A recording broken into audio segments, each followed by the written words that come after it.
এই পৃথিবী থেকে আমরা কেউ থাকবো না, সবাইকে যেতে হবে। আমাদের সকলের দিলের একটি তামান্না, আমাদের মৃত্যু যেন ঈমানের হালাতে হয়, আমাদের জবানে যেন মধুর, মরণকালে যেন কালেমা নসিব হয়। এই আশা আমাদের সকলের ভিতরে আছে। যদি মরণকালে কালেমা জবানে, মরণকালে যদি জবানে কালেমা বের হয়, তার কিছু আমল আপনাকে করতে হবে। আপনি যদি আল্লাহর হুকুম নামাজ আদায় করেন, রব্বুল আলামিন হতে পারে আপনার মৃত্যুর সময় আল্লাহ আপনার জবানে উঠায় দিবে লা ইলাহা ইল্লাল্লাহু মুহাম্মাদুর রাসূলুল্লাহ সাল্লাল্লাহু আলাইহি ওয়াসাল্লাম। আপনি যদি আল্লাহকে অধিক পরিমাণে আল্লাহ আল্লাহ আল্লাহ বলে ডাকেন, অধিক পরিমাণে আল্লাহর নামের জিকির করার দ্বারা আল্লাহ রাব্বুল আলামিন আপনার মৃত্যুর সময় আপনার জবানে আল্লাহ কালেমা উঠায় দিবি। আপনি যদি অধিক পরিমাণ দান সদকা করেন, অধিক পরিমাণে দান সদকা করার দ্বারা আল্লাহ আপনার মরণের সময় জবানে কালেমা আল্লাহ বের করে দিবেন। আপনি যদি অধিক পরিমাণে কোরআন তেলাওয়াত করেন, অধিক পরিমাণে কোরআন তেলাওয়াত করার দ্বারা আল্লাহ রাব্বুল আলামিন আপনার মরণকালে আপনার জবানে আল্লাহ কালেমা বের করে দিবে। আপনি যদি দৈনন্দিন 5 ওয়াক্ত নামাজের আগে মেসওয়াক করে যদি ওযু করতে পারেন, এই মেসওয়াকের আমলের দ্বারা আল্লাহ তার বান্দার মরণের সময় আল্লাহ তার বান্দার জবানে আমার আল্লাহ কালেমা বের করে দিবে। আমার বাবাজি ভাইয়েরা রে,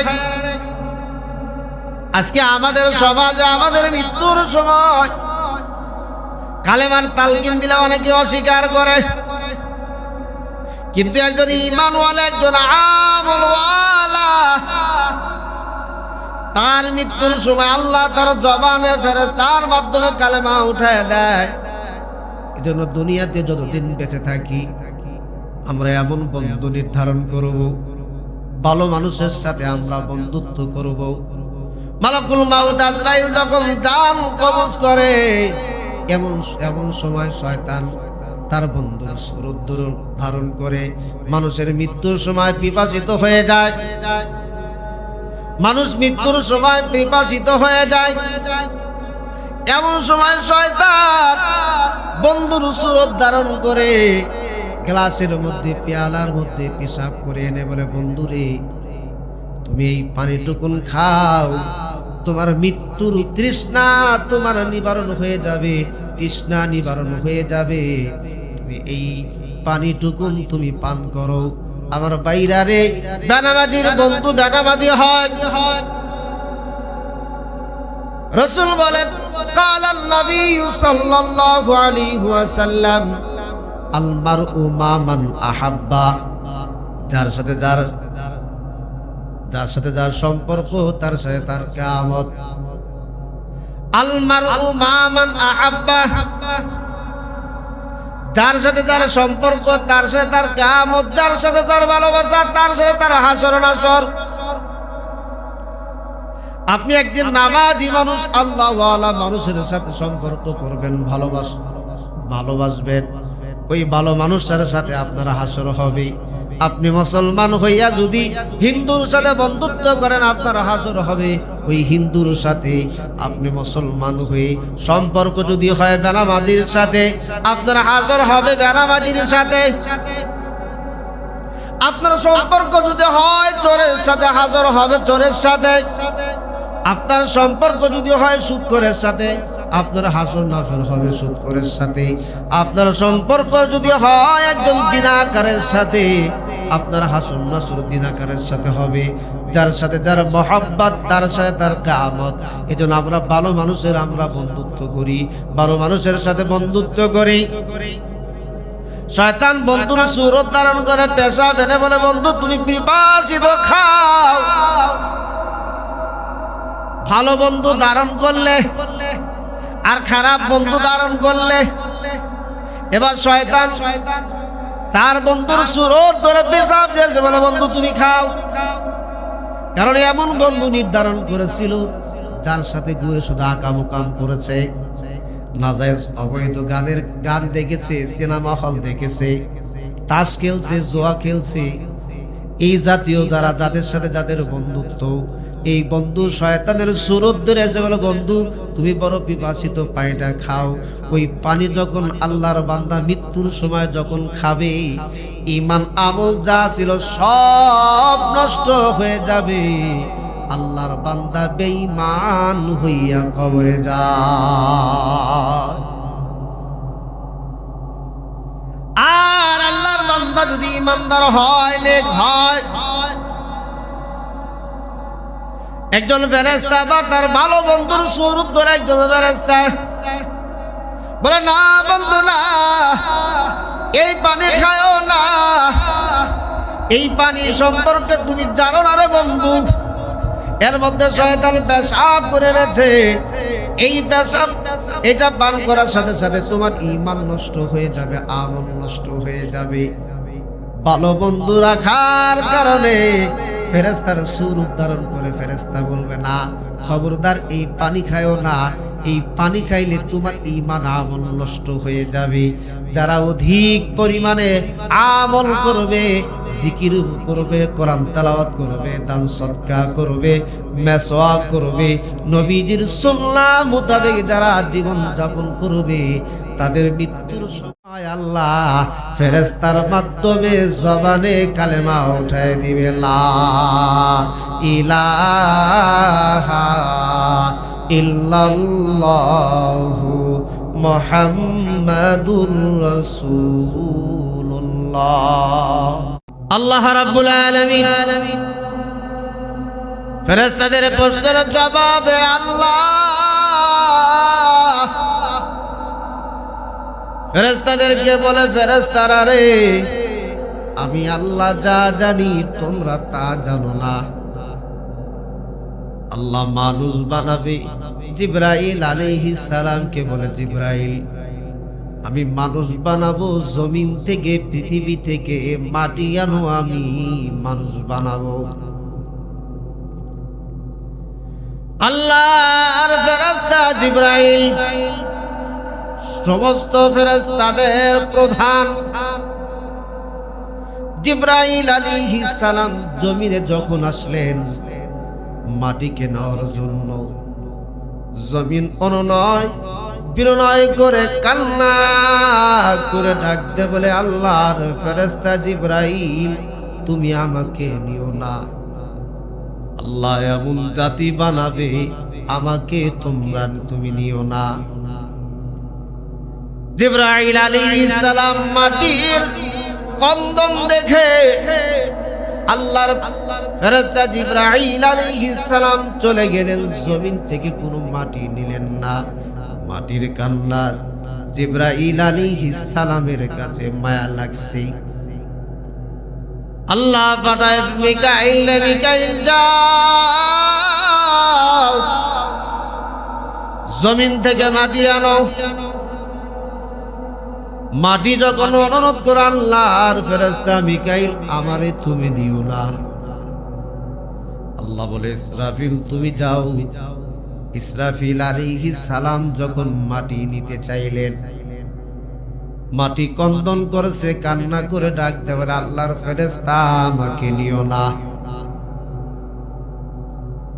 আল্লাহ রাব্বুল আলামিন মালাকুল মাউত আজরাইলকে ডাকতে বলে, আজরাইল।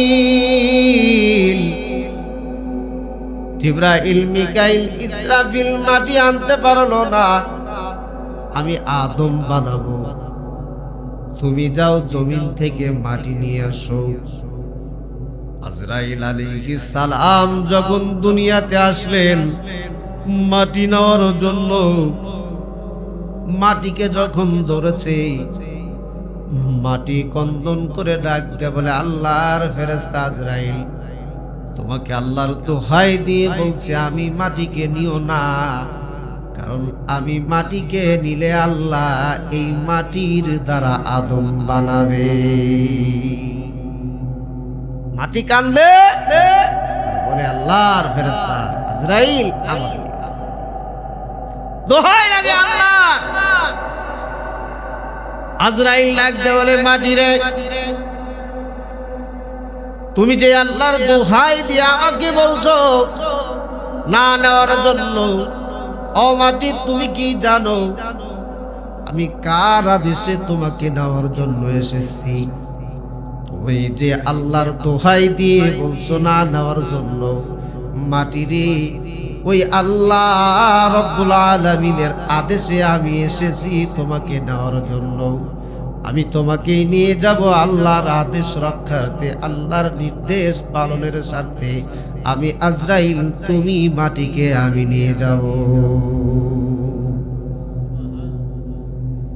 আজরাইল আলাইহিস সালাম যখন মাটি নিয়ে গেলেন, আল্লাহ রাব্বুল আলামিন বলে আজরাইল আমি আদম বানাবো, এই আদম বানানোর মাটি তোমার থেকে এনেছি। আমি এই মাটি থেকে আদম এবং আদিম জাতিকে বানাবো, মানব জাতি সৃষ্টি করব। ওই মানব জাতির জান কবজ করার দায়িত্ব আজরাইল আমি আল্লাহ তোমাকে দিয়ে দিলাম। আজরাইল আলাইহিস সালাম ডাক দিয়ে বলে আল্লাহ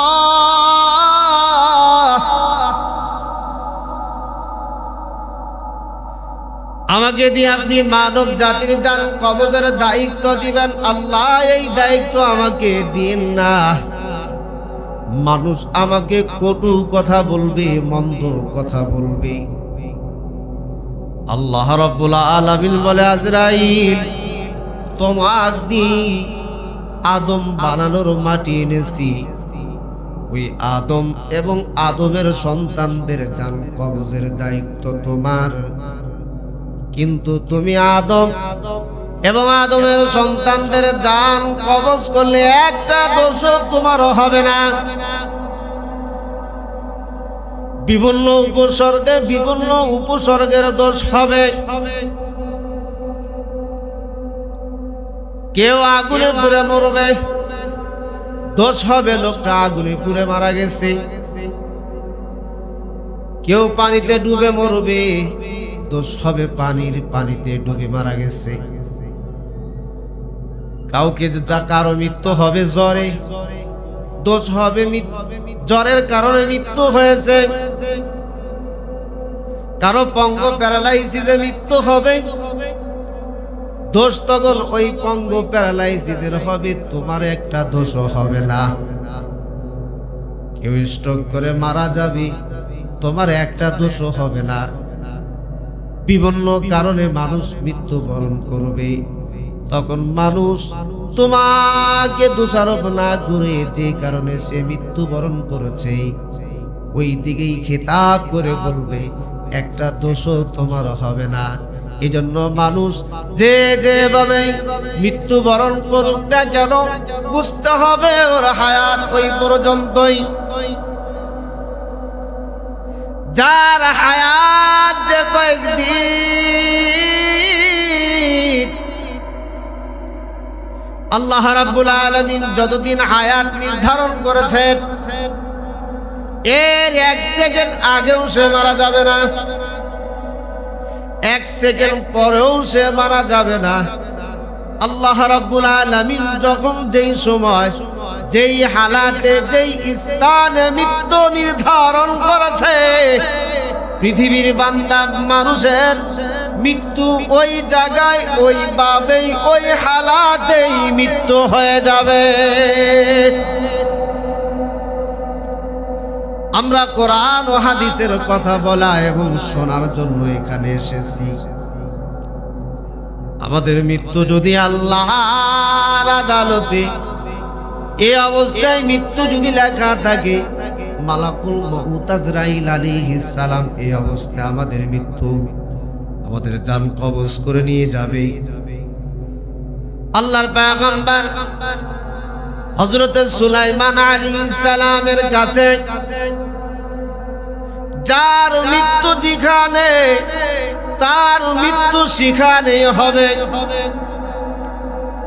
আল্লাহর পয়গম্বর হযরতে সুলাইমান নবীর কাছে একজন আল্লাহর বান্দা গিয়ে বলে, আল্লাহর পয়গম্বর, আপনি আল্লাহর কাছে দোয়া করুন, আল্লাহ যেন আমাকে এখনো হিন্দুস্তানের অমুক স্থানে যেন আল্লাহ আমাকে পৌঁছায় দেয়। আল্লাহর পয়গম্বর হযরতে সুলাইমান আলাইহিস সালাম তার জন্য দোয়া করলেন। কেন সুলাইমান নবীর কাছে দোয়া চায়? ডাক দিয়ে বলে, আল্লাহর পয়গম্বর, আমি আজরাইলের, মালাকুল মাউত আজরাইলের বিবস্বকার সুরত দেখেছি, আকৃতি দেখেছি। আল্লাহর পয়গম্বর, আমার মৃত্যুর ভয় হয়, আপনি আমার জন্য দোয়া করুন, আল্লাহ রাব্বুল আলামিন যেন হিন্দুস্তানের সোমনাথ মন্দিরের কাছে যেন আল্লাহ আমাকে পৌঁছায় দেয়। আল্লাহর পয়গম্বর দোয়া করলেন। মুহূর্তের মধ্যে আল্লাহ দোয়া কবুল করে। সুলাইমান নবীর দোয়া আল্লাহ কবুল করে।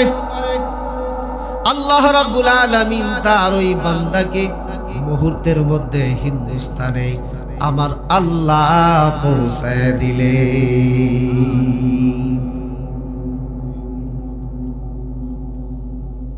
আল্লাহর পয়গম্বর হযরত সুলাইমান আলাইহিস সালামের সাথে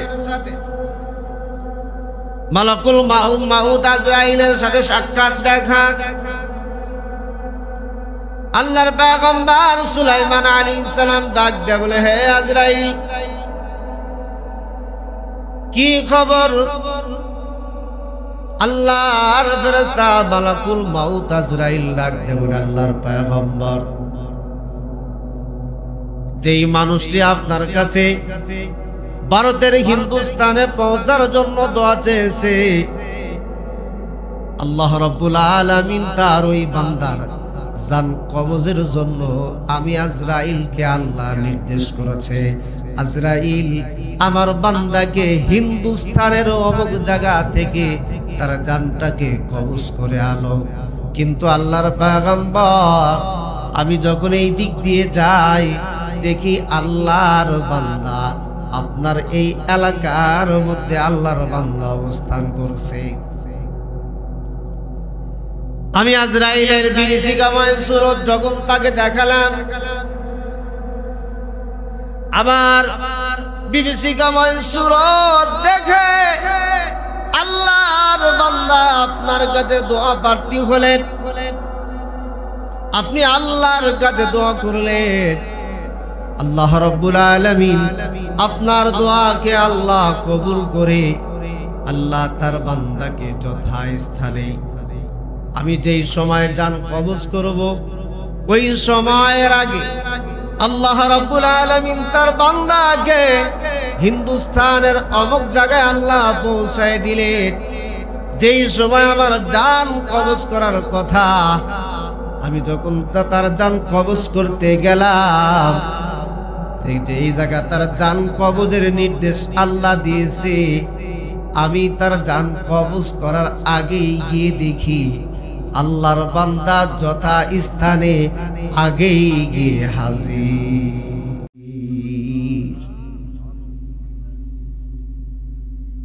আমার আপনার মৃত্যু যেখানে যে হালাতে যেভাবে আল্লাহ লিখেছে, ওই জায়গায় ওই হালাতে ওইভাবেই আমার আপনার মৃত্যু হয়ে যাবে। মৃত্যু আজরাইল আমাদের জান কবজ করার জন্য আসবে, এটারে প্রতিরোধ করার ক্ষমতা পৃথিবীর কারণে। দেখবেন অনেক নেতা বক্তব্য দিবে, অমুক ব্যক্তি মৃত্যুর সাথে পাঞ্জা লড়ছে। মৃত্যুর সাথে পাঞ্জা লড়ার ক্ষমতা পৃথিবীর কারণে আছে। আছে মৃত্যুর সাথে পাঞ্জা লড়ার ক্ষমতা পৃথিবীর কারো আছে নাই? মৃত্যুর সাথে পাঞ্জা লড়ার ক্ষমতা পৃথিবীর কারণে। যারা এই জাতীয় বক্তব্য দেয় তাদের বক্তব্যের মধ্যে ভুল বক্তব্য তারা দেয়। আমার বাবাজি ভাইয়েরা রে, আমাদের মৃত্যু যেখানে যেইভাবে যে হালাতে আল্লাহ লিখেছেন, ওই হালাতে ওইখানে ওই স্থানে ওইভাবে আমাদের মৃত্যু হবে। আল্লাহ তার কালামে হাকিমের মধ্যে আল্লাহ বলেন, বিসমিল্লাহির রহমানির রহিম, আইনামা তাকুনু ইদরিকুমুল মাউতু ওয়ালাউ কুনতুম ফি বুরুজিম মুশাইয়াদা। আল্লাহ বলে, তোমরা পৃথিবীর যে কোনো স্থানে যে কোনো প্রান্তে থাকো না কেন, আল্লাহ তোমাদেরকে মৃত্যু তোমাদেরকে পাকড়াও করবে। তোমরা পৃথিবীর যে কোনো স্থানে, নদীতে থাকো, সাগরে থাকো, জমিনে থাকো, আর আকাশে থাকো, আর চাঁদের দেশে থাকো, যেখানেই থাকো না কেন মৃত্যু তোমাদেরকে পাকড়াও করবে। কবি বলেন, মওত কাসিন কুল্লু নাফসিন শারবুল, কবর বাইতিন কুল্লু নাফসিন দাখিলুন। মৃত্যু এমন একটা পিয়ালা যা আমাদের সকলকেই পান করতে হবে। কবর এমন একটি ঘর, যেই ঘরের মধ্যে আমাকে আপনাকে এবং আল্লাহর সকল বান্দা এবং বান্দি মুসলমান যারা সকলকেই কবর নামক ঘরের ভিতরে আজ হোক কাল হোক একদিন না একদিন আমরা যারা জীবিত আমাদেরকে যেতে হবে। এজন্য দুনিয়া থেকে কবরে যাওয়ার আগে আমরা আমাদের ঈমানটাকে মজবুত করি, আমলটাকে মজবুত করি। আমরা আমাদের ঈমানের মধ্যে যত ঘাটতি আছে, ঈমানের ঘাটতি পূরণ করি। আমলের যতগুলো ঘাটতি আছে আমরা আমলের ঘাটতিগুলো পূরণ করি। আল্লাহ রাব্বুল আলামিন ওই অন্ধকারময় মাটির কবরের দেশে ঈমান আমল নিয়ে যেন আল্লাহ আমাদের সকলকেই যাওয়ার তৌফিক আল্লাহ দান করে। আমরা সকলেই বলি আমিন। ঈমান আর আমল নিয়ে আপনি যদি দুনিয়া ছেড়ে যেতে পারে আপনি কামিয়াব। সম্মানিত হাজিরিন, আলোচনা করেছি আমাদের মৃত্যু যেখানে নির্ধারণ করা সেখানেই আমাদের মৃত্যু হবে। যেইভাবে আল্লাহ মৃত্যুকে নির্ধারণ করেছে ওইভাবেই মৃত্যু আমাদেরকে পাকড়াও করবে, ওইভাবেই আমাদের মৃত্যু হয়ে যাবে। আল্লাহর এক বান্দা বড় ধনী মানুষ, যারা টাকা পয়সাওয়ালা হয়, আপনারা যারা আগে টাকা পয়সার মালিক ছিলেন, বাড়িতে রাখাল রাখছেন কাজের জন্য, এই আল্লাহর বান্দাকে আল্লাহ অনেক সম্পদ দিয়েছে, বাড়িতে কাজের রাখাল রাখছে কাজের জন্য। কিন্তু মালিকের স্ত্রী অন্তঃসত্ত্বা, মালিকের স্ত্রীর বাচ্চা হয়। দীর্ঘ 10 মাস 10 দিন পরে তার প্রসব বেদনা শুরু হয়েছে। প্রসব বেদনা কি কঠিন, একমাত্র আমার মায়েরা, আমার বোনেরা এই প্রসব বেদনার দুঃখ এবং কষ্টটা তারা বোঝে। আমার যেই মা, যেই বোনের নরমাল ডেলিভারিতে বাচ্চা হয়, কলসকে কলস রক্ত শরীর থেকে পড়ে যায়। নরমাল ডেলিভারি হইলে রক্ত যত পড়বে, আল্লাহ আমার ওই মা, ওই বোনের জিন্দেগির গুনাহ আল্লাহ মাফ করে দেন। জোরে বলুন সুবহানাল্লাহ। কিন্তু ইহুদি নাসারারা এমন গজব আমাদেরকে চাপায় দিছে, পেটে বাচ্চা আসলেই নামাজ কালামের দরকার নাই, কোরআন তেলাওয়াত জিকির আজকার করার দরকার নেই, আল্লাহ এবং নবীর পথে চলবে এটা দরকার নেই। পেটে বাচ্চা আসলেই চিন্তা ভাবনা করে সিজার করে। আল্লাহর কোন বান্দা এবং বান্দি খালেস নিয়ত যদি করে আল্লাহর কাছে, আল্লাহ রাব্বুল আলামিন তার ঘরের সন্তান, তার পেট থেকে সন্তান এত আসানের সাথে আল্লাহ দুনিয়াতে দিবে। আল্লাহ কোনো কষ্টই দিবে না। আমরা যদি আল্লাহর কাছে চাওয়ার মতো চাইতে পারি, আল্লাহ রাব্বুল আলামিন একেবারে আসানের সাথে আল্লাহ আমাদের সন্তান দিবে, আমরা যদি আল্লাহর কাছে ফরিয়াদ করতে পারি। মালিকের স্ত্রীর প্রসব বেদনা যখন শুরু হয়েছে এবং একটা মেয়ে, একটা কন্যা সন্তান জন্মগ্রহণ করছে। সাধারণত বাচ্চা হওয়ার পরে একটু আগুনের প্রয়োজন হয়। রাখালকে বলা হলো, হে রাখাল, বাড়িতে কোনো আগুনের বন্ধ ব্যবস্থা নেই, তুমি যেখান থেকেই পারো একটু আগুনের বন্ধ ব্যবস্থা করো। রাখাল আগুনের খোঁজে বাড়ির থেকে যখন বের হচ্ছে, গেট দিয়ে বের হওয়ার সময় একজন পথিক রাখালকে ডাক দিয়ে বলে, হে রাখাল, কে তুমি? রাখাল বলে, আমি এই বাড়ির রাখাল, আমি এই বাড়িতেই কাজকর্ম করি, আমি এই বাড়ির রাখাল। বলে, তোমার মালিকের ছেলে বাচ্চা হয়েছে না মেয়ে বাচ্চা? বলে, মেয়ে বাচ্চা। কোথায় যাইতেছো? বলে, একটু আগুন আনার জন্য। পথিক বলে, রাখাল রে, তুমি তো আগুন আনার জন্য যাইতেছো, কিন্তু আমার একটা কথা তুমি শোনো। বলে, কি? বলে, এই মালিকের এই মেয়েটা যেদিন বড় হবে, যৌবনে পদার্পণ করবে, 100 পুরুষের সাথে এই মেয়েটা প্রাপ্ত বয়স্ক যৌবন আসলে 100 পুরুষের সাথে মেলামেশা করবে। তারপরে ওই মেয়েটার বিবাহ হবে এই বাড়ির রাখাল যে তার সাথে। রাখাল এই কথা শোনার পরে তোর আগুন আগে পরে, এই বিপদ আপদ আগে দুনিয়ার থেকে বিদায় করে। রাখালের রাগ উঠে গেছে, এই মেয়ে বড় হবে, 100 পুরুষের সাথে মিলিত হবে, আবার ওই মেয়ে আমি রাখালের ভাগ্যে আমার বউ হবে, আগে আগুন পরে আনি, এই মেয়েটারে দুনিয়ার থেকে আগে বিদায় করে দিয়ে। মালিকের ঘর থেকে দাঁড়ালো চাকুনি, মেয়েটার পেট বরাবর একটা মারছে।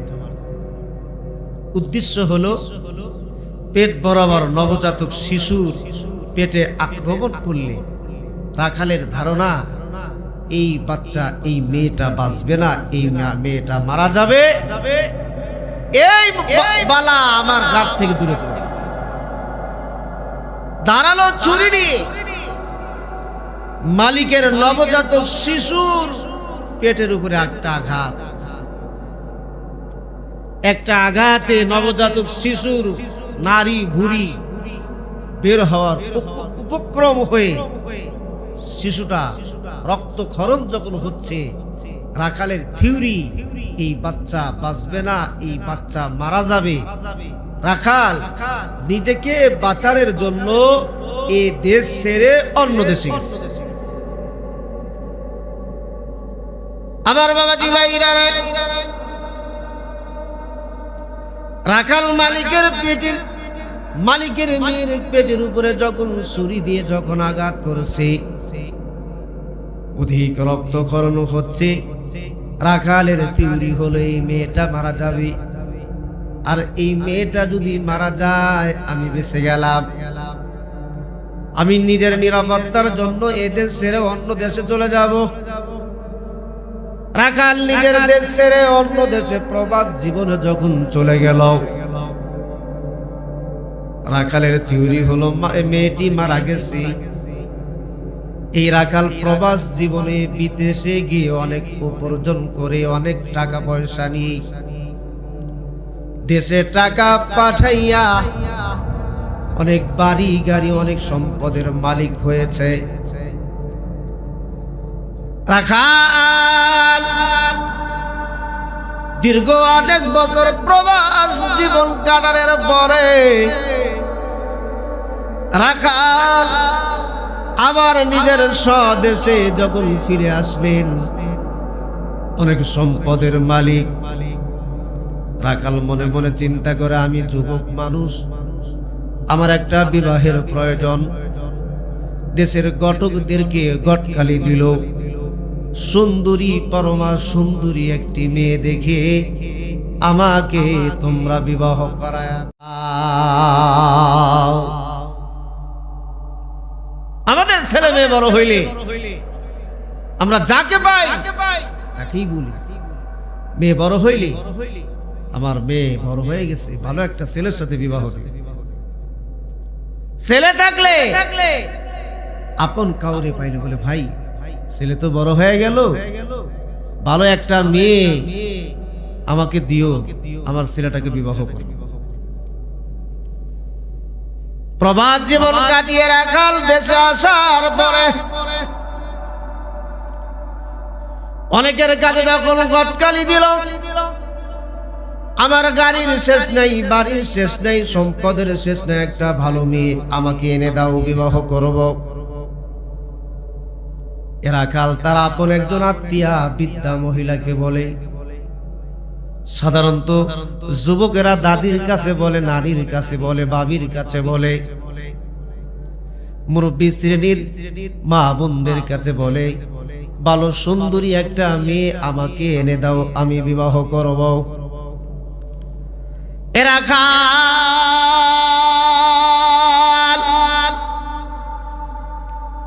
একজন বৃদ্ধা নারীকে গটকালি দিয়ে বলে, দাদি তুমি আমার জন্য পরম একটা সুন্দরী মেয়ে দেখে আমার বউ বানায় আমার বাড়িতে এনে দাও, বিনিময় তোমার যত খরচ লাগে নিয়ে যাও, আমি তোমার মেয়ে দেখার যাবতীয় খরচ আমি তোমাকে দিয়ে দিব। এই বৃদ্ধা নারী খুঁজতে খুঁজতে খুঁজতে খুঁজতে যুবক রে ডাক দেয়া বলে, যুবক আমি একটা পরমা সুন্দরী মেয়ে পেয়েছি, আমার মন চাই তুমি যদি ওই মেয়েটাকে বিবাহ করে বউ বানায়া বাড়িতে আনো। যুবক আমার মন বলছে তুমি সুখী হইবা। যুবক রে, মেয়েটা এরকম এরকম। এবার যুবকের মনটা নরম হয়ে গেল। বিদ্যা আল্লাহর বান্দিকে ডাক দে বলে, দাদি ওই সুন্দরী মেয়েটাকে আমার স্ত্রী হিসাবে আমার বাড়িতে আনার যা করা কর্তব্য তাই তুমি করো। উভয় পক্ষ যখন সিদ্ধান্ত নিয়ে বিবাহ হয়ে গেল, রাখাল যখন তার স্ত্রীকে নিয়ে যখন বাসর ঘরে গেছে, বাসর ঘরে বর কনেকে বর তার স্ত্রীকে অনেক কথা প্রশ্ন করে,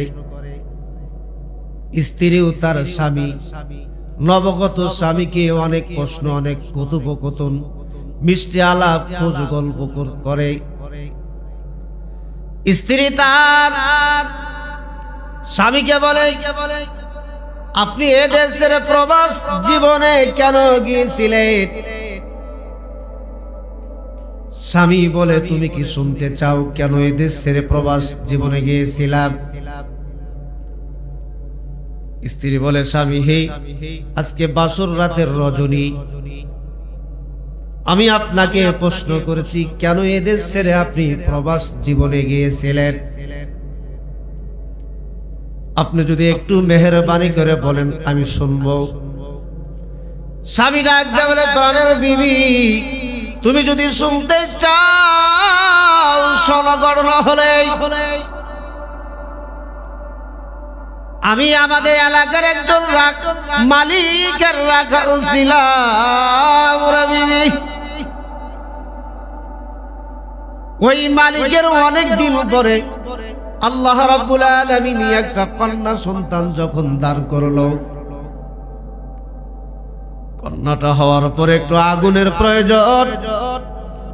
আমাকে প্রতিবেশীর বাড়ি থেকে যখন আগুন আনার জন্য যখন পাঠানো হলো, বাড়ির গেটে একজন পথিক আমাকে বলে, তুমি কি এই বাড়ির রাখাল? বলেছিলাম হ্যাঁ, আমি এই বাড়ির রাখাল। বলে, আমি তোমাকে একটা কথা বলতে চাই, এই বাড়ির মালিকের যেই মেয়েটি বড় হয়ে যৌবনে পদার্পণ করলে 100 পুরুষের সাথে মিলিত হবে, তারপরে ওই মেয়ে এই বাড়ির রাখালের স্ত্রী হবে। রাখাল রাখতে বলে, বিবেরে এই কথা শোনার পরে আমি আর স্থির থাকতে পারি নাই, রাগে উত্তেজিত হয়ে দাঁড়ালো একটি চাকু নিয়ে। মালিকের নবজাতক মেয়ের পেটের উপরে এত আঘাত করি আমি রক্তক্ষরণ হতে দেখেছি। কারণ একাধিক রক্তক্ষরণ হওয়া দেখে আমি চিন্তা ভাবনা করলাম মেয়েটা মারা যাবে। আমি নিজে যদি আমার কথা আমি ছুরি দিয়ে আঘাত করেছি, এটা যদি জানাজানি হয়ে যায়, আমার জেল হবে, আমার জুলুম হবে, আমার ফাঁসি হবে, আমার নামে মামলা মোকদ্দমা হবে, আমার নিয়ে সালিসি বৈঠক বিচার হবে। আমি নিজেকে আত্মগোপন করার জন্য, যাতে ওই মেয়ে আমার ভাগ্যে আমার কপালে যেন না আসে। স্ত্রী ডাক দেয় বলে, স্বামী রে, আমি হলাম ওই রাখালের, আমি হলাম ওই মালিকের মেয়ে, যে মেয়ের পেটে আপনি দাঁড়ালো ছুরি দিয়ে আঘাত করেছিলেন। রাখাল চমকে গেছে, আর সাজ্জন্বিত হয়ে গেল।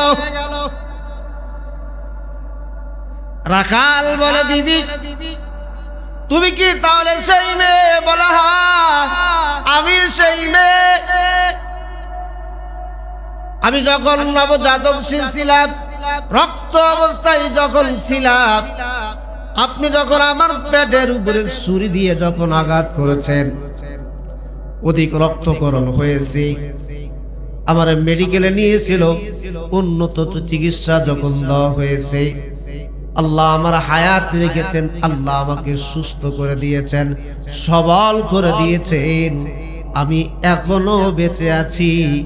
আমি আপনি যেই মেয়ের জন্য এদেশ ছেড়ে প্রবাস জীবনে গেলেন, আমি ওই মালিকের মেয়ে, যেই মেয়ের জন্য এদেশ ছেড়ে আপনি চলে গিয়েছিলেন।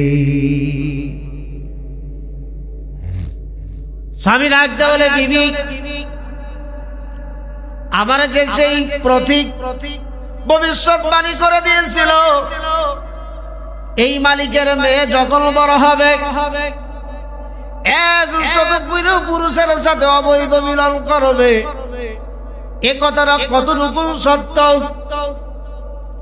মেয়ে তার স্বামীকে জবান খুলে বলছে, স্বামী রে, আমি কত পুরুষের সাথে আমার যৌবনকে বিলিয়ে দিয়েছি আমি বলতে পারবো না, তবে আমি একাধিক পুরুষের কাছে আমার যৌবনকে আমি বিলিয়ে দিয়েছি, একাধিক পুরুষের সাথে দিয়েছি, কিন্তু আমি বলতে পারবো না কতজন যুবকের সাথে মিলিত হয়েছি। এবার রাখাল স্বামী ডাকতে বলে, আরে কপালে বুঝি এইটাই ছিল, যার কারণে প্রবাস জীবনে গেলাম, দেশে আসলাম, এটাই আমার ভাগ্যের খেলা, এটাই আমার তকদিরের লেখন।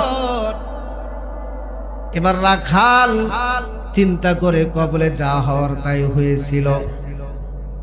স্ত্রীকে ডাকতে বলে, দুঃখ করো না, কষ্ট নিও না, যেহেতু তুমি আমার ভাগ্যে ছিলা, তুমি আমার স্ত্রী হয়ে এসেছো, তবে বিবিরে ওই প্রতীক আরেকটা ভবিষ্যৎবাণী করে দিয়েছে।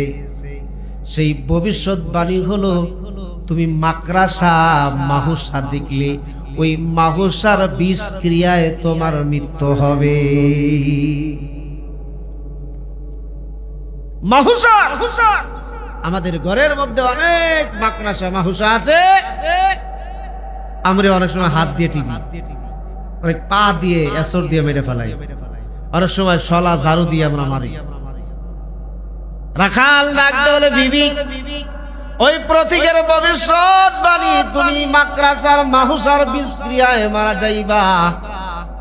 তুমি যেহেতু আমার স্ত্রী, আল্লাহ যেহেতু আমার ভাগ্যে নির্ধারণ করেছে, বিবিরে তোমার কাছে একটা অনুরোধ, জীবনে কোনোদিন তুমি ওই মাহুসা মাকড়সার দ্বারে কাছেও কোনোদিন যাও না। গেলে মারা যাইবা। এবার স্ত্রীর কাছে যেন মাকড়সা না আসে, এত কড়া নিরাপত্তার ভিতরে, তার ইমারত বিল্ডিং এর ভিতরে, এত কড়া নিরাপত্তার ভিতরে তার স্ত্রী ঘুমায়, সুখের সংসার কাটাইতেছি, সুখের সংসার করছে। স্ত্রীকে স্বামী বলে, তুমি কিন্তু মশুরি ছাড়া জীবনে কোনোদিন ঘুমায়ও না, কারণ তোমার মৃত্যু হলো মাকড়সার বিষক্রিয়ায়। বিবিরে, মাকড়সার বিষক্রিয়ায় তোমার মৃত্যু হবে, অতএব মাকড়সা কোনোদিন তুমি হত্যা করিও না।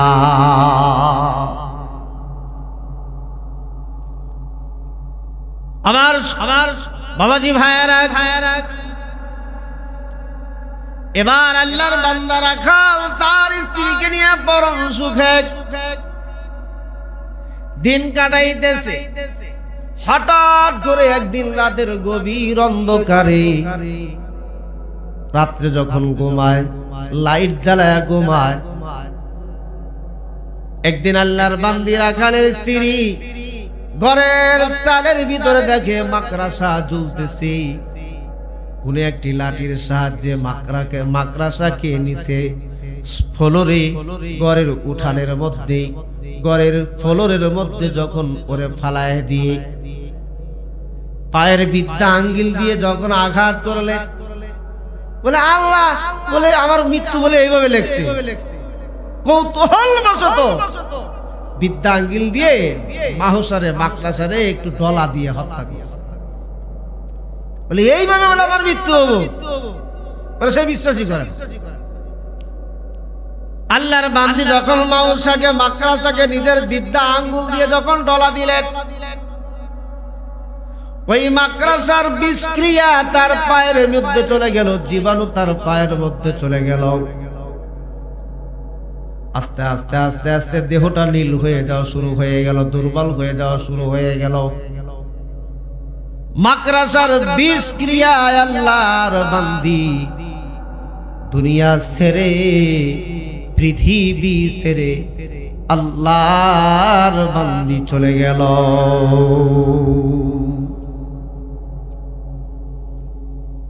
এজন্য আল্লাহ তার কালামে হাকিমের মধ্যে আল্লাহ বলেন, আইনামা তাকুনু ইদরিকুমুল মাউতু ওয়ালাউ কুনতুম ফি বুরুজিম মুশাইয়াদা।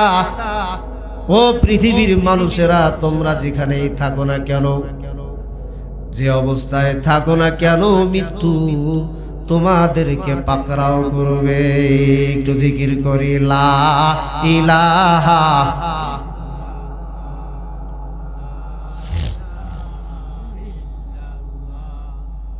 আপনাদের বুঝি গম ধরে গেছে? লা ইলাহা ইল্লাল্লাহ, লা ইলাহা, লা ইলাহা, লা ইলাহা ইল্লাল্লাহ, লা ইলাহা।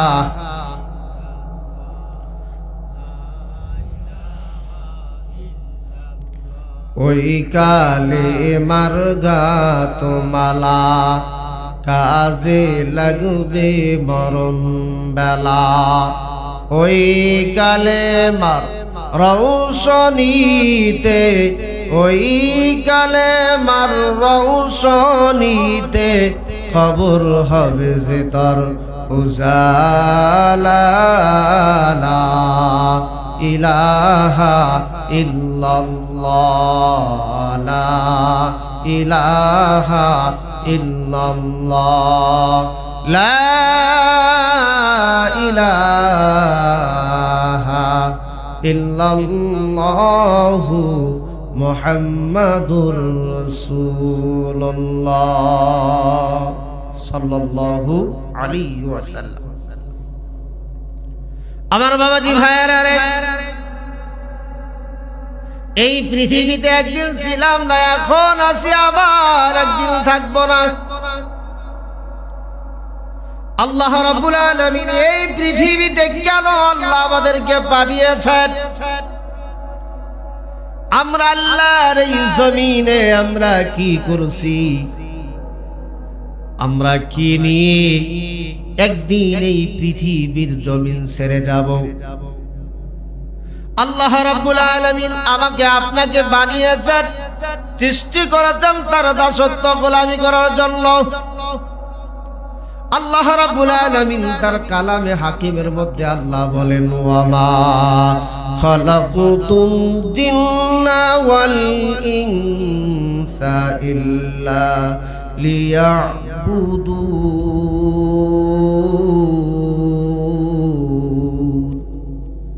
আল্লাহ রাব্বুল আলামিন মানুষ এবং জিন জাতিকে আল্লাহ বানিয়েছেন তার ইবাদতের জন্য, তার গোলামির জন্য। আল্লাহ আমাদের সৃষ্টি করেছেন তার গোলামির জন্য, তার বন্দেগীর জন্য। আমরা দুনিয়াতে কি করেছি? আল্লাহ আমাদেরকে বানালেন তার ইবাদত বন্দী করার জন্য। দুনিয়ার জমিনে আমরা আল্লাহর ইবাদত বন্দিগি ছেড়ে দিয়ে আমরা আল্লাহর নাফরমানি করা শুরু করে দিয়েছি। আমরা এই পৃথিবীতে একদিন থাকবো না, চলে যেতেই হবে। কি নিয়ে আমরা কবরে যাব? আমাদের নামাজ নেই, আমাদের রোজা নেই, আমাদের হজ নেই, আমাদের যাকাত নেই, আমাদের পর্দা নেই, আমরা আল্লাহর হুকুম মানি না, আমরা নবীর তরিকায় আমরা চলি না। দুনিয়াতে আমরা এসেছি খালি দুনিয়ার জীবনে কর্ম না করে। আমরা অনেকেই ইমান আমল হারা হয়ে আমরা খালি হাতে এসেছি, আবার খালি হাতে দুনিয়া ছেড়ে যাইতেছি। আমার বাবাজি ভাইরা রে, ওই কবরে গেলে বুঝে আসবে, ওই কবরের মধ্যে আল্লাহ রাব্বুল আলামিন, আমরা যেদিন কবরে যাব, কবরে গেলেই আমাদের বুঝে আসবে, স্পষ্ট বুঝে আসবে। আমার বাবাজি ভাইরা রে, দুনিয়াতে যারা নেক আমল করবে তারা কবরের মধ্যে সুখে শান্তিতে আরামে আয়েশে আনন্দে ফুর্তিতে কবরের জীবন সুখে শান্তিতে কাটাতে পারবে। যারা দুনিয়াতে নামাজ পড়বে না, আল্লাহর হুকুম মানবে না, নবীর তরিকায় চলবে না, ইবাদত বন্দি করবে না, আল্লাহ নবীর নির্দেশ না মেনে শয়তানের নির্দেশ মেনে জীবন যাপন করবে, এই লোকগুলা কবরে গেলেই কবর থেকে কবর আযাব শুরু হয়ে যাবে, অশান্তি শুরু হয়ে যাবে। কবর থেকেই জাহান্নামের শাস্তি ভোগ করবে। এই মর্মে আল্লাহর নবী বলেছেন, ক্বালান নবিয়্যু সাল্লাল্লাহু আলাইহি ওয়াসাল্লাম, আল কবরু রাওযাতুম মিন রিয়াদিল জান্নাহ হুফরাতুম মিন হুফারিন নার। আল্লাহর নবী বলেন, কবর কাদের জন্য জান্নাতের বাগান হবে, কবর কাদের জন্য সংকীর্ণ জাহান্নামের গর্ত হবে। আমার বাবাজি ভাইরা রে, দুনিয়া থেকে যারা আল্লাহর এই হুকুম আদায় করবে, নবীর তরিকা চলবে, ঈমান আমল নিয়ে কলেমার সাথে যাদের মৃত্যু নসিব হবে, এই মানুষগুলো কবরে যাওয়ার সাথে সাথেই কবরটা প্রশস্ত হয়ে যাবে। কবর থেকে জান্নাত পর্যন্ত একটা সুড়ঙ্গ পথ তৈরি করে দিবে। আল্লাহর বান্দা কবর শুয়ে জান্নাতের নাজ নিয়ামতগুলো দেখতে থাকবে এবং জান্নাতের নাজ নিয়ামতগুলো পাইতেই থাকবে। রাসূল বলেন, আউ হুফরাতুম মিন হুফারিন নার। যেই মানুষটা নামাজ পড়ে না, রোজা রাখে না, হজ করে না, যাকাত দেয় না, আল্লাহর আদেশ মানে না, নবীর তরিকায় চলে না, বেঈমান অবস্থায় যে লোকটা ঈমান হারা হয়ে বেনামাজি অবস্থায় যার মৃত্যু হয়ে গেল, এই মানুষটারে কবরে রাখার সাথে সাথেই আমার বাবা জিবাইরারে তার পোশাক খুলে নিয়ে জাহান্নামের পোশাক পরানো হয় এবং তার কবরে জাহান্নামের আগুন প্রজ্বলিত হয়ে দাও দাও করে জ্বলতে থাকে। আমার বাবা জিবাইরারে বেনামাজির কবর থেকে জাহান্নাম পর্যন্ত একটি সুড়ঙ্গ পথ তৈরি হয়। এই বেনামাজি বেঈমান মুনাফিক কবর থেকে নাফরমান, কবর থেকেই যখন জাহান্নাম পর্যন্ত যখন সুড়ঙ্গ পথ হয়, কবর থেকেই জাহান্নামের শাস্তি উপভোগ করতে পারে। আমার বাবাজি ভাইরা রে, এই বেনামাজি ফাসিক ফুজ্জারের নাফরমানের কবরটা এত সংকীর্ণ হয়, এই কবরটার সাথে জাহান্নামের একটা যোগসূত্র থাকে। আল্লাহর বান্দা কবর থেকেই জাহান্নামের শাস্তি ভোগ করে, জাহান্নামের শাস্তি দেখতে পারে। আমার বাবাজি ভাইরা রে, এই পৃথিবী আমরা সের একদিন আজ হোক কাল হোক আমাদেরকে যেতে হবে। যাওয়ার আগে আমরা কিছু ভালো কর্ম আমরা করে যাই। আনাবি হুরায়রা রাদিয়াল্লাহু তাআলা আনহু قال قال رسول الله صلى الله عليه وسلم إذا مات الإنسان انقطع عنه عمله إلا من ثلاث صدقة جارية أو علم ينتفع به أو ولد صالح। আমার বাবাজি ভাইরা রে, আমরা যেদিন মারা যাব, আমাদের মারা যাওয়ার সাথে সাথে সমস্ত নেকি সমস্ত আমল বন্ধ হয়ে যাবে। তিনটা আমল জারি থাকবে। তার এক নম্বর হলো সদকায়ে জারিয়া। মসজিদ মাদ্রাসায় টাকা দান করেছেন, রাস্তাঘাট নির্মাণ করেছেন, ইতিম মিসকিন ও অসহায়দেরকে সাহায্য সহমর্মিত করেছেন। কিয়ামত পর্যন্ত সদকায়ে জারিয়ার সওয়াব আপনি পাবেন। দুই নাম্বার, আপনি নেক সন্তান রয়ে গেছেন। এই যে আপনারা ওয়াজ মাহফিল শোনার জন্য আপনারা এসেছেন, আপনাদের সওয়াব হচ্ছে, ফেরেশতারা সওয়াব আমলনামায় লিখছে। কিন্তু আপনাদের যাদের মা বাবা কবরে শায়িত আছে, এই সওয়াবের একক অংশ আল্লাহ ফেরেশতার মাধ্যমে আপনার মা বাবার কবরে আল্লাহ পৌঁছায় দিচ্ছে। আপনি যতবার সুবহানাল্লাহ বলবেন, যতবার আলহামদুলিল্লাহ বলবেন, যতবার আল্লাহু আকবার বলবেন, যতবার লা ইলাহা ইল্লাল্লাহ বলবেন, যত নামাজ পড়বেন, যত রোজা করবেন, যত হজ করবেন, যত যাকাত দিবেন, আপনি যতদিন পৃথিবীতে বেঁচে আছেন, আপনার মা কবর থেকে সব পাবে, বাবা কবর থেকে সব পাবে। আমার বাবাজি ভাইরা রে, তিন নাম্বার, আমরা মারা গেলেও আমল জারি থাকবে। তিন নাম্বার হলো ইলমের সিলসিলা। আমার উস্তাদ থেকে আমি শিখেছি, আমার থেকে আমার ছাত্র শিখেছে, তার থেকে তার ছাত্র, এইভাবে কিয়ামত পর্যন্ত ইলমের সিলসিলা জারি থাকবে। আমার বাবাজি ভাইরা রে, আমি আমার উস্তাদ থেকে ইলম শিখেছি। আজকে আমার উস্তাদ থেকে ইলম শিখার কারণে আমার ছাত্ররা আমার থেকে ইলম শিখছে। আমার উস্তাদ কবর থেকে শুয়ে শুয়ে সবগুলো পাইতে থাকবে। আমার ছাত্র তার ছাত্র যত ইলম সিলসিলা কিয়ামত পর্যন্ত জারি থাকবে। কবর থেকে শুয়ে শুয়ে অটোমেটিক ইলমের সিলসিলার কারণে আল্লাহ বান্দা বান্দিরা আমলনামায় আল্লাহ সওয়াব পৌঁছায় দিবে। আমার বাবাজি ভাইরা রে,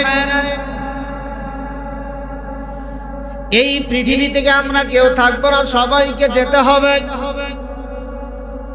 আমাদের সকলের দিলের একটি তামান্না, আমাদের মৃত্যু যেন ঈমানের হালাতে হয়, আমাদের জবানে যেন মধুর, মরণকালে যেন কালেমা নসিব হয়। এই আশা আমাদের সকলের ভিতরে আছে। যদি মরণকালে কালেমা জবানে, মরণকালে যদি জবানে কালেমা বের হয়, তার কিছু আমল আপনাকে করতে হবে। আপনি যদি আল্লাহর হুকুম নামাজ আদায় করেন, রব্বুল আলামিন হতে পারে আপনার মৃত্যুর সময় আল্লাহ আপনার জবানে উঠায় দিবে লা ইলাহা ইল্লাল্লাহু মুহাম্মাদুর রাসূলুল্লাহ সাল্লাল্লাহু আলাইহি ওয়াসাল্লাম। আপনি যদি আল্লাহকে অধিক পরিমাণে আল্লাহ আল্লাহ আল্লাহ বলে ডাকেন, অধিক পরিমাণে আল্লাহর নামের জিকির করার দ্বারা আল্লাহ রাব্বুল আলামিন আপনার মৃত্যুর সময় আপনার জবানে আল্লাহ কালেমা উঠায় দিবি। আপনি যদি অধিক পরিমাণ দান সদকা করেন, অধিক পরিমাণে দান সদকা করার দ্বারা আল্লাহ আপনার মরণের সময় জবানে কালেমা আল্লাহ বের করে দিবেন। আপনি যদি অধিক পরিমাণে কোরআন তেলাওয়াত করেন, অধিক পরিমাণে কোরআন তেলাওয়াত করার দ্বারা আল্লাহ রাব্বুল আলামিন আপনার মরণকালে আপনার জবানে আল্লাহ কালেমা বের করে দিবে। আপনি যদি দৈনন্দিন 5 ওয়াক্ত নামাজের আগে মেসওয়াক করে যদি ওযু করতে পারেন, এই মেসওয়াকের আমলের দ্বারা আল্লাহ তার বান্দার মরণের সময় আল্লাহ তার বান্দার জবানে আমার আল্লাহ কালেমা বের করে দিবে। আমার বাবাজি ভাইয়েরা রে, আজকে আমাদের সমাজে আমাদের মৃত্যুর সময় কালেমার তালকিন দিলে অনেকে অস্বীকার করে, কিন্তু একজন ঈমানওয়ালা একজন আমলওয়ালা তার মৃত্যুর সময় আল্লাহ তার জবানে ফেরেশতার মাধ্যমে কালেমা উঠায় দেয়। এজন্য দুনিয়াতে যতদিন বেঁচে থাকি আমরা এমন বন্ধু নির্ধারণ করব, ভালো মানুষের সাথে আমরা বন্ধুত্ব করব। মালাকুল মাউত আজরাইল যখন জান কবজ করে, এমন সময় শয়তান তার বন্ধুর স্বরূপ ধারণ করে মানুষের মৃত্যুর সময় পিপাসিত হয়ে যায়। মানুষ মৃত্যুর সময় পিপাসিত হয়ে যায়, এমন সময় শয়তান বন্ধুর স্বরূপ ধারণ করে গ্লাসের মধ্যে পেয়ালার মধ্যে পেশাব করে এনে বলে, বন্ধুরে তুমি এই পানিটুকুন খাও, তোমার মৃত্যুর তৃষ্ণা তোমার নিবারণ হয়ে যাবে, তৃষ্ণা নিবারণ হয়ে যাবে, তুমি এই পানিটুকুন তুমি পান করো। আমার বাইরা রে, বেনামাজির বন্ধু বেনামাজি হয়। রাসূল বলেন, কালান নবী সাল্লাল্লাহু আলাইহি ওয়াসাল্লাম, আল মারউ মা মান আহাব্বা, যার সাথে যার সম্পর্ক তার সাথে তার কিয়ামত। আল মারউ মা মান আহাব্বা, যার সাথে যার সম্পর্ক তার সাথে তার কিয়ামত, যার সাথে তার ভালোবাসা তার সাথে তার হাসর নাসর। আপনি একজন নামাজি মানুষ, আল্লাহওয়ালা মানুষের সাথে সম্পর্ক করবেন, ভালোবাসবেন, ওই ভালো মানুষের সাথে আপনার হাসর হবে। আপনি মুসলমান হইয়া যদি হিন্দুর সাথে বন্ধুত্ব করেন, আপনার হাসর হবে ওই হিন্দুর সাথে। আপনি মুসলমান হয়ে সম্পর্ক যদি হয় বেনামাজির সাথে, আপনার হাসর হবে বেনামাজির সাথে। আপনার সম্পর্ক যদি হয় চোরের সাথে, হাসর হবে চোরের সাথে। আপনার সম্পর্ক যদি হয় সুদখোরের সাথে, আপনার হাসর নাসর হবে সুদখোরের সাথে। আপনার সম্পর্ক যদি হয় একজন জিনাকারের সাথে, আপনার হাসর নাসর জিনাকারের সাথে হবে। যার সাথে যার মহব্বত তার সাথে তার কিয়ামত। এজন্য আমরা ভালো মানুষের আমরা বন্ধুত্ব করি, ভালো মানুষের সাথে বন্ধুত্ব করি। শয়তান বন্ধুর সুরত ধারণ করে পেশাব এনে বলে, বন্ধু তুমি পিপাসিত, খাও। ভালো বন্ধু ধারণ করলে আর খারাপ বন্ধু ধারণ করলে, এবার শয়তান তার বন্ধুর সুরত ধরে পেশাব দিয়েছে বলে, বন্ধু তুমি খাও। কারণ এমন বন্ধু নির্ধারণ করেছিল যার সাথে ঘুরে শুধু আকাম করেছে, নাজায়েজ অবৈধ গান দেখেছে, সিনেমা হল দেখেছে, তাস খেলছে, জুয়া খেলছে। এই জাতীয় যাদের সাথে যাদের বন্ধুত্ব, এই বন্ধু শয়তানের সুরত ধরে এসে বলে, বন্ধু তুমি বড় পিপাসিত, পানিটা খাও। ওই পানি যখন আল্লাহর বান্দা মৃত্যুর সময় যখন খাবে, ঈমান আমল যা ছিল সব নষ্ট হয়ে যাবে। আল্লাহর বান্দা বেঈমান হইয়া কবরে যায়। আর আল্লাহর বান্দা যদি ঈমানদার হয়, নেক হয়, একজন ফেরেশতা বা তার ভালো বন্ধুর সুরত ধরে একজন ফেরেশতা বলে, না বন্ধু না, এই পানি খায়ও না, এই পানি সম্পর্কে তুমি জানো না রে বন্ধু, এর মধ্যে শয়তান পেশাব করে রয়েছে, এই পেশাব এটা পান করার সাথে সাথে তোমার ঈমান নষ্ট হয়ে যাবে, আমল নষ্ট হয়ে যাবে। ভালো বন্ধু রাখার কারণে ফেরেশতার সুরূপ ধারণ করে ফেরেশতা বলবে, না খবরদার এই পানি খায়ও না, এই পানি খাইলে তোমার ঈমান আমল নষ্ট হয়ে যাবে। যারা অধিক পরিমাণে আমল করবে, জিকির করবে, কোরআন তেলাওয়াত করবে, দান সদকা করবে, মেসওয়াক করবে, নবীজির সুন্নাহ মোতাবেক যারা জীবন যাপন করবে, তাদের মৃত্যুর সময় আল্লাহ ফেরেশতার মাধ্যমে জবানে কালেমা উঠায় দিবে, লা ইলাহা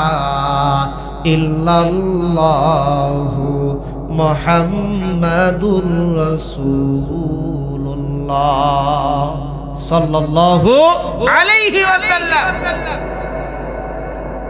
একজন ঈমানদারের রূহটাকে যখন আজরাইল কবজ করে, একজন ঈমানদারের রূহ যখন আজরাইল কবজ করে, হযরত আজরাইল 500 রহমতের ফেরেশতা নিয়ে আহলান সাহলান স্বাগতম জানাইতে জানাইতে ঈমানদারের রূহটাকে কবজ করে নিয়ে যায়।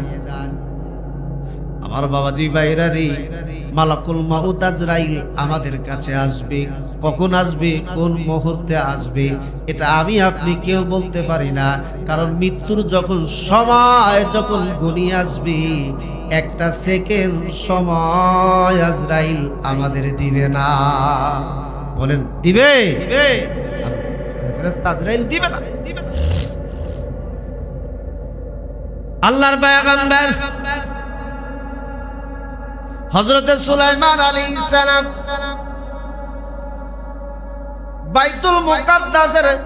বাইতুল মুকাদ্দাসকে যখন নির্মাণ করে, আল্লাহর পয়গম্বর হযরত সুলাইমান আলাইহিস সালামের কাছে আজরাইল এসে বলে, আল্লাহর পয়গম্বর এই দুনিয়া ছেড়ে যাওয়ার আপনার সময় হয়ে গেছে। সুলাইমান নবী ডাক দিয়ে বলে, হে আজরাইল, তুমি যে আমার জান কবজ করবা, বাইতুল মুকাদ্দাসের কাজটা এখনো স্বয়ং সম্পন্ন হয় নাই, অনেক বাকি। আল্লাহ জীবিত সুলাইমান আলাইহিস সালামের দ্বারা যেমন আল্লাহ তার ঘরের খেদমত করাইছে, আল্লাহ মৃত্যু সুলাইমান আলাইহিস সালামের দ্বারাও আল্লাহ বাইতুল মুকাদ্দাসের খেদমত আল্লাহ কিভাবে করালেন। আল্লাহর পয়গম্বর হযরত সুলাইমান আলাইহিস সালামকে আজরাইল এসে বলে, আল্লাহর পয়গম্বর এ পৃথিবী ছেড়ে যাওয়ার সময় হয়ে গেছে। হযরত সুলাইমান ডাক দিয়ে বলে, আল্লাহর ফেরেশতা আজরাইল, বাইতুল মুকাদ্দাসের কাজ তো এখনো স্বয়ং সম্পন্ন হয় নাই, একটু সময় আমাকে দাও, আমি যেন আল্লাহর ঘর বাইতুল মুকাদ্দাসের কাজটা সমাপ্ত করে ফিনিশিং দিয়ে আমি জেনে যেতে পারি, এতটুকু সময় তুমি আমাকে দাও। আজরাইল ডাক দিয়ে বলে, আল্লাহর পয়গম্বর আর 1 মিনিট সময়, 1 সেকেন্ড বা 1 মিনিট সময় আপনার নাই। আমার আপনার কাছে যখন মালাকুল মাউত আজরাইল যখন আসবে, হায়াতের সরবরাহকারী ফেরেশতা বলে, আমি আল্লাহর বান্দার জন্য সারা পৃথিবী ঘুরলাম, তার হায়াত 1টা সেকেন্ড বাকি নাই।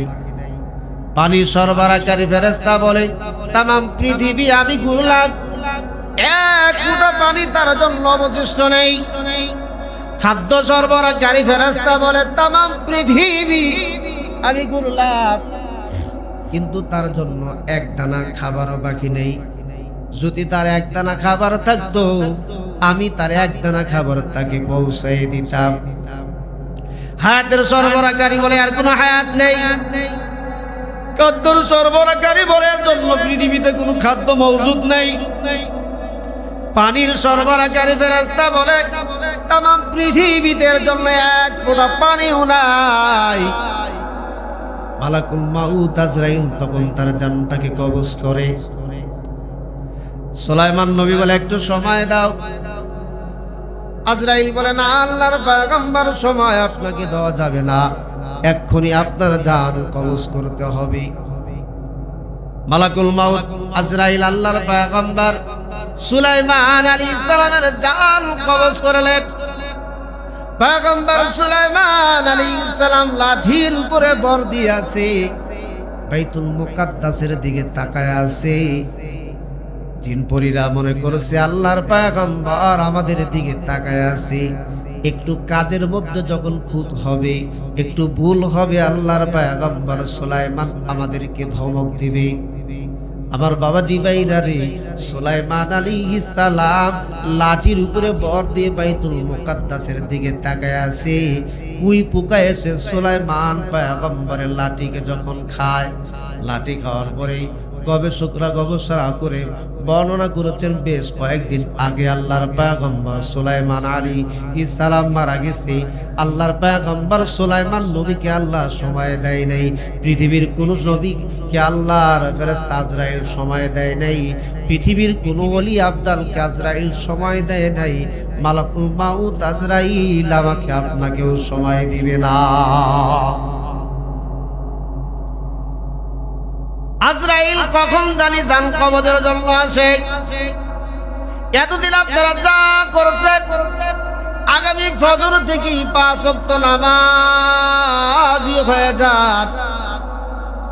আগামীকাল থেকে প্রতিজ্ঞা করেন জীবনে আর কোনো মিথ্যা কথা বলবো না, ওয়াদা খেলাফ করবো না, ওজনে কম দিব না, খাদ্যে ভেজাল দিব না, দুধের মধ্যে পানি দিব না। আমার সম্মানিত মা বোনেরা, আপনারা প্রতিজ্ঞা করেন আগামী দিন থেকে আমরা আগামী দিন থেকে পর্দা মেনটেন করে চলবো, আপাত মস্তক আমরা ডেকে চলবো।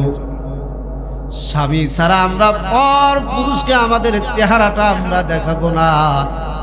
আমরা বোরকা পরলেও আমাদের বোরকার পিছনে কোনো ফিতা আমরা লাগাবো না, কারণ বোরকার পিছনে ফিতা কেউ দিলে আর পিছনের ফিতা কেউ বাঁধলে, যে নারী বোরকার পিছনে ফিতা দেয়, পিছনে ফিতা বাঁধার কারণে তার মাজার সাইজ কত, কোমরের সাইজ কত স্পষ্ট বোঝা যায়। যত পুরুষকে এই মাজা আর কোমর দেখাবে, ওই মহিলার আমল নামায় গুনাহ হতে থাকবে। এজন্য আমার বাবাজি ভাইয়েরা, আমাদের মা বোনদেরকে বোরকা দেন, নরমাল ঢিলা ঢালা বোরকা বানায় দেন। আমার মা বোনেরা টাইট বোরকা আপনারা না পরে একটু ঢিলা ঢালা বোরকা পরেন। আপনারা উন্না ব্যবহার করে রাস্তায় চলেন না, আপনারা 150-200 টাকা দিয়ে হিজাব কিনে হিজাব পরিধান করে আপনারা রাস্তায় চলেন। হাটের প্রয়োজন হলে হাটে যান, ঘাটের প্রয়োজন হলে ঘাটে যান। কৃষিক্ষেত্রে স্বামীকে যদি বাদ দেওয়ার প্রয়োজন হয়, আমার মা বোনেরা মাত্র 200 টাকার একটা হিজাব পরে বোরকা পরে স্বামীর জন্য আপনি মাঠে ময়দানে আপনি বাদ নিয়ে যান, আপনার জন্য কোনো গুনাহ হবে না। আপনি চাকরি করতে যান, গুনাহ হবে না। আপনি অফিসে যান, আপনি বাজারে যান, গুনাহ হবে না। আপনি আল্লাহর হুকুম, আল্লাহর বিধান ফরজুল আইন পর্দা করে যান। আপনি পর্দা করার পরে পৃথিবীর যে কোনো হালাল কাজ আপনি করতে পারবেন। আল্লাহ রাব্বুল আলামিন এতটুকু অনুমোদন আমার আল্লাহ আমার মা বোনদেরকে দিয়েছে। আমার মা বোনেরা, আগামী দিন থেকে 5 ওয়াক্ত নামাজ পড়েন, পর্দা করে চলেন।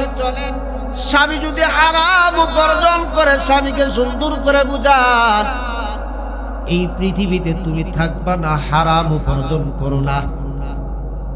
হারাম উপার্জন ছেড়ে দিয়ে হালাল উপার্জন করো। আমার বেশি খাওয়ার প্রয়োজন নাই, 3 বেলার মধ্যে 1 বেলা খাবো।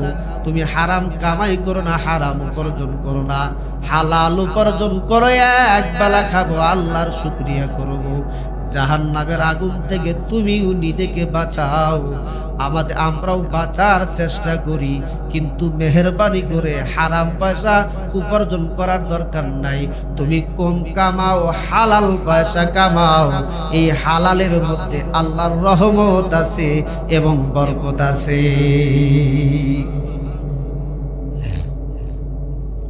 আমার মা বোনেরা, 5 ওয়াক্ত নামাজ পড়েন, পর্দা মেনে চলেন, স্বামীর আনুগত্য করেন, স্বামীর খেদমত করেন। আল্লাহ নারীর যেমন স্ত্রীর অধিকার দিয়েছে, আল্লাহ স্বামীর অধিকার দিয়েছে। আপনি স্বামীর আনুগত্য করেন, স্বামীর খেদমত দেন, স্বামীর খেদমত করেন, স্বামীকে সালাম দেন। স্বামী স্ত্রীকে সালাম দিবে, খোঁজ গল্প করবে, সংসার ছেলে মেয়ের ব্যাপারে সুন্দর পরামর্শ করে সংসারের কাজ করবে। দেখবেন ওই সংসারের মধ্যে আল্লাহ রহমত দিবে, বরকত দিবে।